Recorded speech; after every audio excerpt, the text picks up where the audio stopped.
She's the former editor-in-chief and writer-at-large at the Washington Post. She's also the inaugural literary director at the Library of Congress. Now she's written a new book. In it, Marie Arana deconstructs the most pervasive stereotypes surrounding Latinos today. The book is called Latinoland, a portrait of America's largest and least understood minority. It is driven by one question: how can we move past what is considered Latino 101? To help answer that question and break down some of those stereotypes, we have Wish TV contributor Gloria Jimenez. Always good to have you with us here, especially talking about something so important. Thank you. Thank you. So Marie is Peruvian.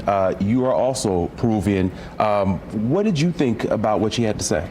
Well, Latinos, this book is about Latinos, Latinidad, and what it means for her. And after all her studies and her career talking and learning about Latinos, the community here, that it's been in existence since 1950, around, and you know, we've been growing the community. We have different stereotypes. One of the stereotypes is that all Latinos are recent arrivals, but as I said, they've been here forever. We're now 64 millions of Latinos, Hispanics in the United States from many nationalities from Latin America.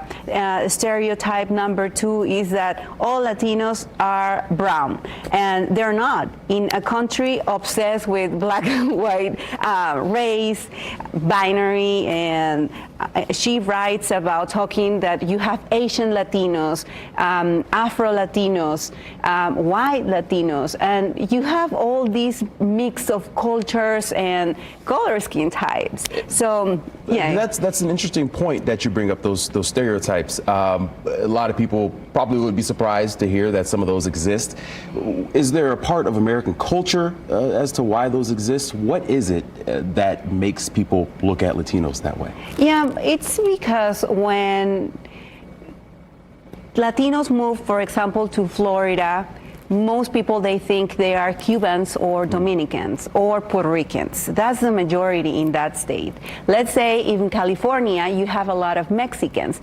So the majority of Latinos in the United States are Mexicans. So that's the stereotype. Like, for example, when I say that I'm Latina, they hear in Indiana, they think, oh, are you from Mexico? No, I'm not from Mexico. I'm from Peru. So it's a crucial part of ourselves that we have to educate people. And for example, it's like, a lot of people think when we move to the United States, we are Catholic, but no, like now it's less than 50% of Catholics, Latinos living in the United States and in our countries, because now it's changing to Christianity, Protestant, Mormons, and other religions, believe it or not. Yeah, so kind of a fundamental misunderstanding on many people's part about exactly perhaps what it means to be Latino, the wide spectrum that comes with that. You talked about education, because Marie, she also concludes that American Latinos are perhaps working to educate themselves about the past.